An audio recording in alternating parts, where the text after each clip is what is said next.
7. Lucy Westenra's Diary. 12th of September. How good they all are to me. I quite love that dear Dr. Van Helsing. I wonder why he was so anxious about those flowers. He positively frightened me. He was so fierce. And yet he must have been right, for I feel comfort from them already. Somehow I do not dread being alone tonight. I can go to sleep without fear. I shall not mind any flapping outside the window. Oh, the terrible struggle that I have had against sleep so often of late. The pain of sleeplessness, or the pain of fear of sleep, with such unknown horrors as it has been for me. How blessed are some people whose lives have no fears, no dreads, to whom sleep is a blessing that comes nightly and brings nothing but sweet dreams.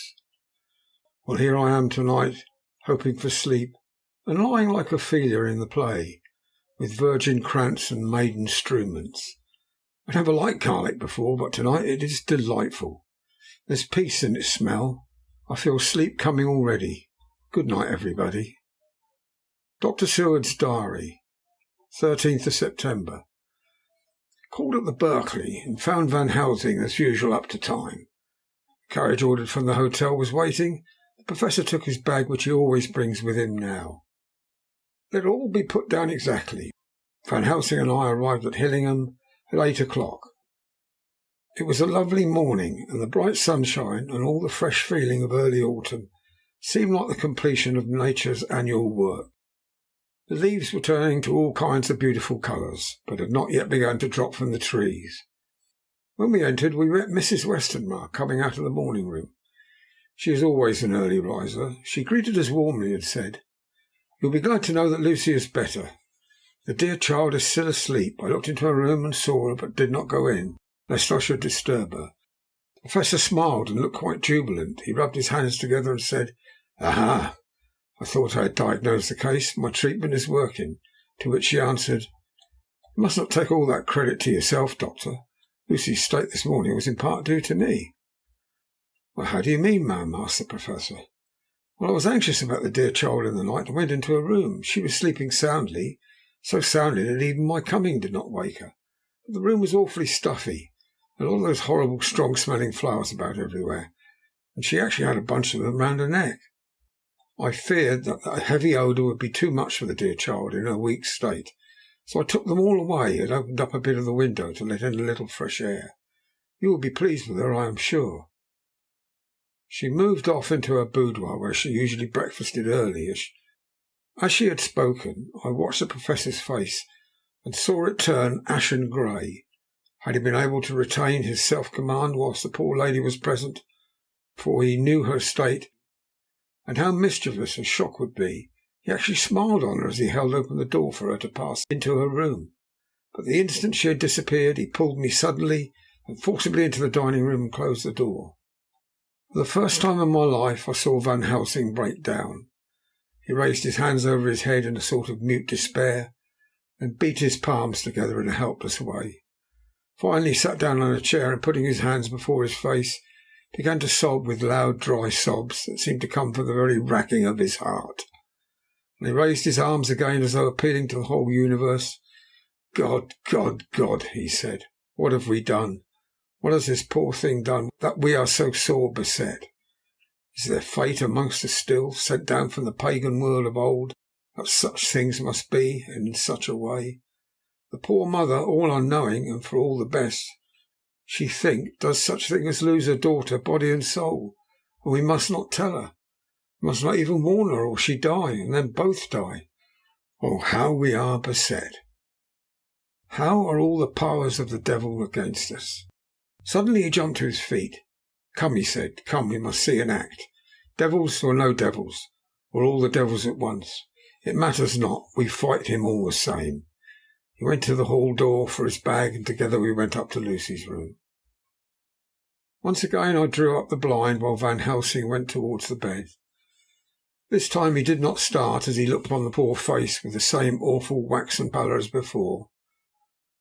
He wore a look of stern sadness and infinite pity. "As I expected," he murmured, with that hissing inspiration of his which meant so much. Without a word he went and locked the door, and began to set out the little table of instruments for yet another operation of transfusion of blood. I had long ago recognised the necessity, began to take off my coat. But he stopped me with a warning hand. "No," he said. "Today you must operate. I shall provide. You are weakened already." As he spoke, he took off his coat and rolled up his shirt sleeve. Again the operation, again the narcotic, again some return of colour to the ashy cheeks and the regular breathing of healthy sleep. This time I watched while Van Helsing recruited himself and rested. Presently he took an opportunity of telling Mrs. Westenra that she must not remove anything from Lucy's room without consulting him, that the flowers were of a medicinal value, and that the breathing of their odour was part of the system of cure. Then he took over the care of the case himself, saying that he would watch this night and the next, and would send me word when to come. After another hour Lucy waked from her sleep, fresh and bright, and seemingly not that much worse for her terrible ordeal. What does it all mean, I'm beginning to wonder, if my long habit of the life amongst the insane is beginning to tell upon my own brain? Lucy Westenra's Diary, 17th of September. 4 days and nights of peace. I am getting so strong again that I hardly know myself. It's as if I had passed through some long nightmare and had just awakened to see the beautiful sunshine and feel the fresh air of the morning around me. I have a dim half-remembrance of long anxious times, of waiting and fearing darkness, in which there was not even the pain of hope to make present distress more poignant. And then long spells of oblivion, arising back to the life as a diver coming up through a great press of water. Since, however, Dr. Van Helsing has been with me, all this bad dreaming seems to have passed away. The noises that used to frighten me out of my wits, the flapping against the windows, and the distant voices which seemed so close to me, the harsh sounds that came from I know not where, and commanded me to do I know not what. All have ceased. I go to bed now without any fear of sleep. I do not even try to keep awake. I have grown quite fond of the garlic, and a boxful arrives for me every day from Haarlem. Tonight Dr. Van Helsing is going away, and he has to be for a day in Amsterdam. But I need not be watchful. I am well enough to be left alone. Thank God for mother's sake and dear Arthur's, and for all our friends who have been so kind. I shall not even feel the change, for last night Dr. Van Helsing slept in his chair a lot of the time. I found him asleep twice when I awoke, but I did not fear to go to sleep again, although the boughs or bats or something flapped most angrily against the window panes. The Pall Mall Gazette, 18th of September. The Escaped Wolf. Perilous adventure of our interviewer. Interview with the keeper in the Zoological Gardens. After many inquiries and almost as many refusals, perpetually using the words Pall Mall Gazette as a sort of talisman, I managed to find the keeper of the section of the Zoological Gardens in which the wolf department is included. Thomas Builder lives in one of the cottages in the enclosure behind the Elephant House. I was just sitting down to his tea when I found him. Thomas and his wife are hospitable folk, elderly and without children, and if the specimen I enjoyed of their hospitality be of the average kind, their lives must be pretty comfortable. The keeper would not enter on what he called business till supper was over, and we were all satisfied. And when the table was cleared and he had lit his pipe, he said, "Now, sir, you go and ask me what you want. You'll excuse me refusing to talk of professional subjects before meals. I'll give the wolves and the jackals and the hyenas all of our section of tea before I begin to ask some questions." "How do you mean, ask some questions?" I queried, wishful to get him into a talkative humour. "Hitting them over the head with a pole is one way. Scratching of their ears is another, when gents is flush and wants a bit of a show-off to their gals. I don't mind so much at the first. It's the hitting with a pole afore I chucks in their dinner, but I waits till they've had their sherry and coffee, so to speak, before I tries it on with the ear scratching.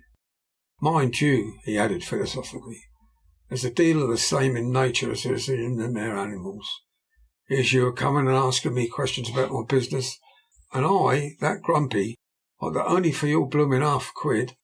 I'd seen you blowed first, for I'd answer, not even when you asked me sarcastic, like, if I'd like to ask the superintendent if you might ask me questions. Without offence, I did tell you to go to hell." "You did. And when you said you'd report me for using obscene language, that was hitting me over the head. But the half-quid made that all right. I weren't going to fight, so I waited for the food and did with my owl, as the wolves and lions and tigers does. But Lord love you, now that old woman has stuck a chunk of her tea cake in me and rinsed me out with her blooming old teapot. I've lit up. You may scratch my ears for all you're worth, and you won't even get a growl out of me. Drive along with your questions. I know where you're coming at. That here escaped wolf. Exactly. I want you to give him your view of it. Just tell me how it happened. And when I know the facts, I'll get you to say what you consider was the cause of it. And how do you think the whole affair will end? All right, Governor. This is about to be the whole story. That there wolf was what we called Berserker. He was one of 3 grey ones that come from Norway to Jamraks, which we bought him off 4 years ago. He was a nice, well-behaved wolf that never gave no trouble to talk of. I'm more surprised at him for wanting to get out, or any other animal in the place. But there, you can't trust wolves no more nor women. Don't you mind him, sir, broke in Mrs. Tom with a cheery laugh. He's got minding the animals so long that blessed if he ain't like an old wolf himself. But there ain't no harm in him. Well, sir, I was about 2 hours after feeding yesterday when I first heard my disturbance.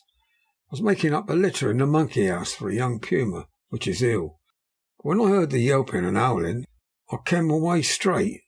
There was a berserker a-tearing like a mad thing at the bars, as if he wanted to get out. There wasn't much people about that day, and close at hand was only one man, a tall, thin chap with a hooked nose and a pointed beard, with a few white hairs running through it. He had a hard, cold look and red eyes. I took a sort of mislike to him, for it seemed as if it was him as I was irritated at. He had white kid gloves on his hands, and he had pointed at the animals to me and says, "Keeper, these wolves seem to be upset at something." "Maybe it's you," says I, for I did not like the airs he gave himself. He didn't get angry, as I hoped he would, but he smiled, a kind of insolent smile, with a mouthful of white sharp teeth. "Oh, no, they wouldn't like me," he says. "Oh, yes, they would," says I, in an imitation of him. "I always likes a bone or two to clean their teeth with about tea time, but you has a bagful." Well, it was an odd thing, but when the animals sees us talking, they lay down, and when I went over to Berserker, he let me stroke his ears, same as ever. That there man come over, and blessed if he didn't put his hand and stroke the old wolf's ears too. "Take care," says I, "Berserker is quick." "Never mind," he says, "I'm used to 'em." "Are you in the business yourself?" says I, taking off my hat, for a man what trades in wolves, and etc., is a good friend to keepers. "No," says he, "not exactly in the business, but I have made pets of several." With that he lifts his hat as polite as a lord and walks away. Old Berserker kept a looking after him till he was out of sight, and went and lay down in a corner and wouldn't come about the whole evening. Well, last night, as soon as the moon was up, the wolves here all began howling. There wasn't nothing for them to howl at, and there was no one near except someone that was evidently a-calling, a dog somewhere at the back of the gardens in the Park Road. Once or twice I went out to see that all was all right, and it was. Then the howling stopped just before 12 o'clock. I just took a look round before turning in, bust me. When I came opposite to old Berserker's cage, I could see the rails broken and twisted about, and the cage empty. That's all I know for certain. Did anyone else see anything? One of our gardeners was a-coming home about that time from a harmony, when he sees a big grey dog coming out through the garden edges. At least so he says, but I don't give it for myself. For if he did, he never said a word about it to his missus when he got home. It was only after the escape of the wolf where it was made known. We'd all been up all night a-hunting of the park for Berserker, and he remembered seeing anything. My own belief was that the harmony had got into his head. Now, Mr. Builder, can you account for any way for the escape of the wolf? "Well, sir," he said with a suspicious sort of modesty, "I think I can, but I don't know as how you'd be satisfied with the theory." "Certainly I shall, if a man like you, who knows the animals from experience, can't hazard a good guess at any rate. Who is even to try?" "Well then, sir, I accounts for it this way. It seems to me that here wolf escaped simply because he wanted to get out." From the hearty way that both Thomas and his wife laughed at the joke, I could see that it had done service before, that the whole explanation was simply an elaborate sell. I couldn't cope in badinage with the worthy Thomas, but I thought I knew a surer way to his heart, so I said, "Now, Mr. Builder, we'll consider that first half-sovereign worked off, and this brother of his is waiting to be claimed upon when you told me what you think will happen." "What you are, sir," he said briskly. "Oh, you'll excuse me, I know for a chaffing of ye, but the old woman here winked at me, which was as much as telling me to go on." "Well, I never," said the old lady. "My opinion is this, that here wolf is a hiding somewheres. The gardener what didn't remember said he was at a galloping northward faster than a horse could go, but I don't believe him. For you see, sir, wolves don't gallop no more than dogs does. They're not being built that way. Wolves is fine things in a storybook. I dare say when they get in packs it does be chivying something. It's more of fear than they is. They can make a devil of a noise and chop it up, whatever it is. But Lord bless you, in real life a wolf is only a low creature, not half so clever or so bold as a good dog, and not half a quarter so much a fight in him. This one ain't been used for fighting, nor even to providing for himself, and more like he's somewhere round the park a hiding and shivering of, if he thinks at all, wondering where he is going to get his next breakfast from. Or maybe he's got down some area as in a coal cellar. My eye, won't some cook get a rum start when she sees his green eyes a shining at her out of the dark. If he can't get food, he's bound to look for it, and mayhap he may chance to light upon a butcher in time. If he doesn't, and some nursemaid goes a walking off with a soldier, leaving of the infant in the perambulator, well, I shouldn't be surprised if the census is one babby the less. That's all." I was handing him the half-sovereign when something came bobbing up against the window, and Mr. Builder's face doubled its natural length with surprise. "Well, God bless me," he said, "if there ain't old Berserker come back by hisself." He went to the door and opened it, a most unnecessary proceeding, it seemed to me. I've always thought that a wild animal never looks so well as when some obstacle of pronounced durability is between us. A personal experience has intensified rather than diminished that idea. After all, however, there is nothing like a custom, for neither Builder nor his wife thought any more of the wolf than I should of a dog. The animal itself was peaceful and well behaved, as that father of all pictured wolves, Red Riding Hood's quondam friend, whilst moving her confidence in masquerade. The whole scene was an unutterable mixture of comedy and pathos. The wicked wolf for that half day had paralysed London and set all the children of a town shivering in their shoes. Was there in a sort of penitent mood, and was received and petted like a sort of vulpine prodigal son. Old Builder examined him all over with the most tender solicitude, and when he had finished with his penitent, said, "There, I knew the poor old chap would get into some kind of trouble. Didn't I say it all along? Here his head's all cut and full of broken glass. He's been a-getting over some blooming wall or other. It's a shame that people are allowed to tap their walls with broken bottles. This here's what comes of it. Come on, Berserker." He took the wolf and locked him up in a cage, with a piece of meat that satisfied in quantity, at any rate, the elementary conditions of the fatted calf, and went off to report. I came off too, to report the only exclusive information that is given today regarding the strange escapade at the zoo. Dr. Seward's Diary, 17th of September. I was engaged after dinner in my study posting up my books, which, through press of other work and the many visits to Lucy, had fallen sadly into arrear. Suddenly the door was burst open, and in rushed my patient, with his face distorted with passion. I was thunderstruck. Such a thing as a patient getting of his own accord into the superintendent's study is almost unknown. Without an instant's pause he made straight at me. He had a dinner knife in his hand, and as I saw he was dangerous, I tried to keep the table between us. He was too quick, too strong for me.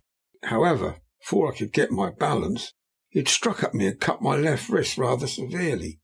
Before he could strike again, however, I got in my right, and he was sprawling on his back on the floor. My wrist bled fiercely, and quite a little pool trickled onto the carpet. I saw that my friend was not intent on further effort, and occupied myself binding up my wrist, keeping a wary eye on the prostrate figure all the time.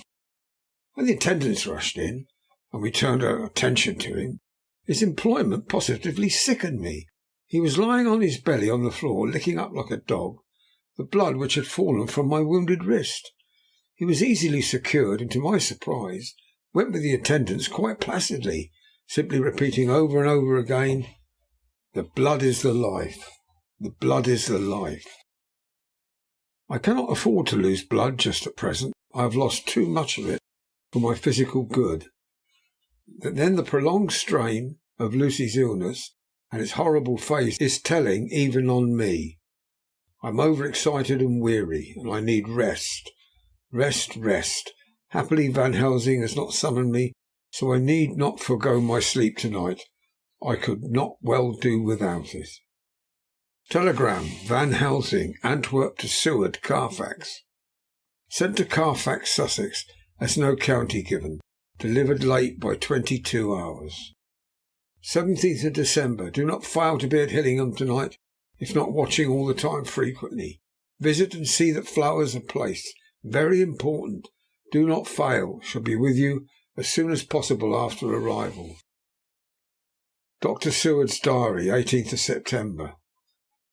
Just off for train to London. The arrival of Van Helsing's telegram filled me with dismay.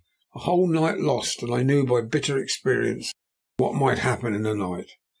Of course it is possible that all may be well, but what may have happened? Surely there is some horrible doom hanging over us. Every possible accident should thwart us in all we try to do. I shall take this cylinder with me, and then I can complete my entry on Lucy's phonograph. Memorandum left by Lucy Westenra. 17th of September, night.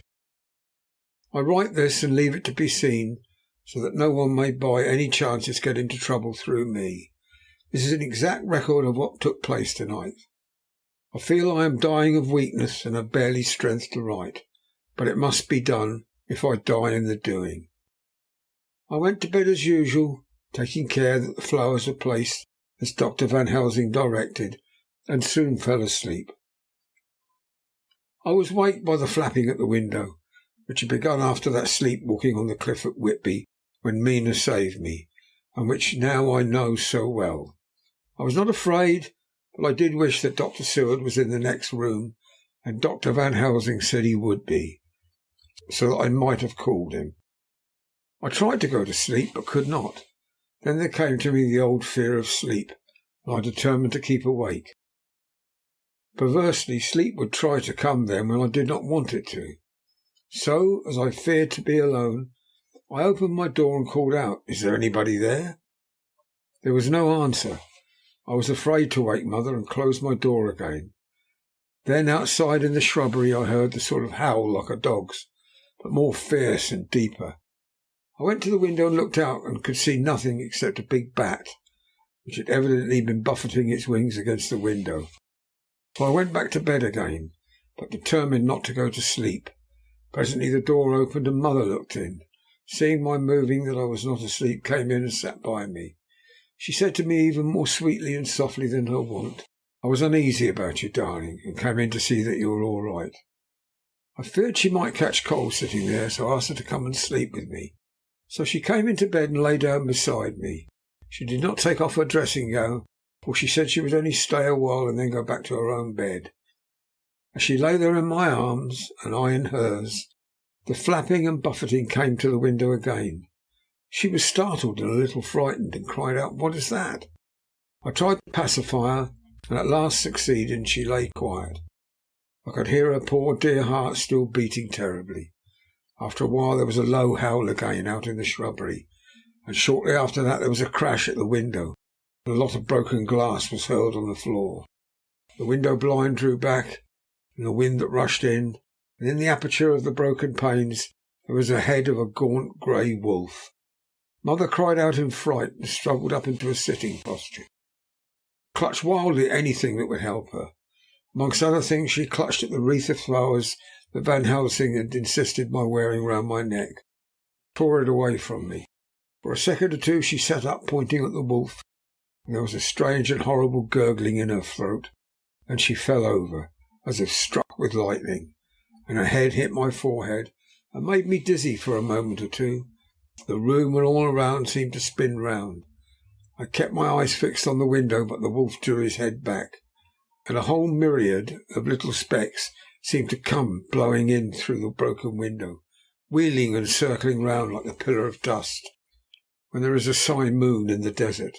I tried to stir, but there was some spell upon me, and dear mother's poor body, which seemed to grow cold already, for her dear heart had ceased to beat, weighted me down, and I remembered no more for a while.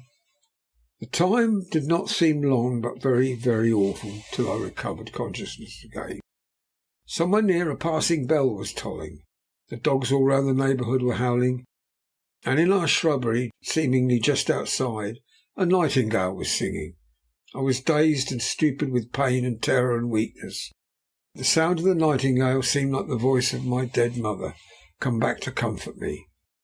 The sound seems to have awakened the maids too. I could hear their bare feet pattering outside my door. I called to them, and they came in. When they saw what had happened, and what it was that lay over me on the bed, they screamed out. The wind rushed in through the broken window, and the door slammed to. They lifted off the body of my dear mother and laid her covered up with a sheet on the bed after I had got up. They were all so frightened and nervous that I directed them to go to the dining room and each have a glass of wine. The door flew open for an instant and closed again. The maid shrieked and then went in a body to the dining room. As I laid what flowers I had on my dear mother's breast, when they were there, I remembered what Dr. Van Helsing had told me, but I didn't like to remove them, and besides, I would have some of the servants to sit up with me now. I was surprised that the maids did not come back. I called them, but got no answer, so I went to the dining room to look for them. My heart sunk when I saw what had happened. All four lay helpless on the floor, breathing heavily. The decanter of sherry was on the table half full, but there was a queer acrid smell about it. I was suspicious and examined the decanter. It smelt of laudanum, and looking on the sideboard, I found the bottle which mother's doctor uses for her, or did use, was empty. What am I to do? What am I to do? I am back in the room with mother. I cannot leave her, and I am alone, save for the sleeping servants, whom someone has drugged. Alone with the dead. I dare not go out now, for I can hear the low howl of the wolf through the broken window. The air seems full of specks floating and circling from the draught from the window, and the lights burn blue and dim. What am I to do? God shield me from harm this night. I shall hide this paper in my breast, where they shall find it when they come to lay me out. My dear mother gone, it is time that I go too. Goodbye, dear Arthur. If I should not survive this night, God keep you, and God help me. End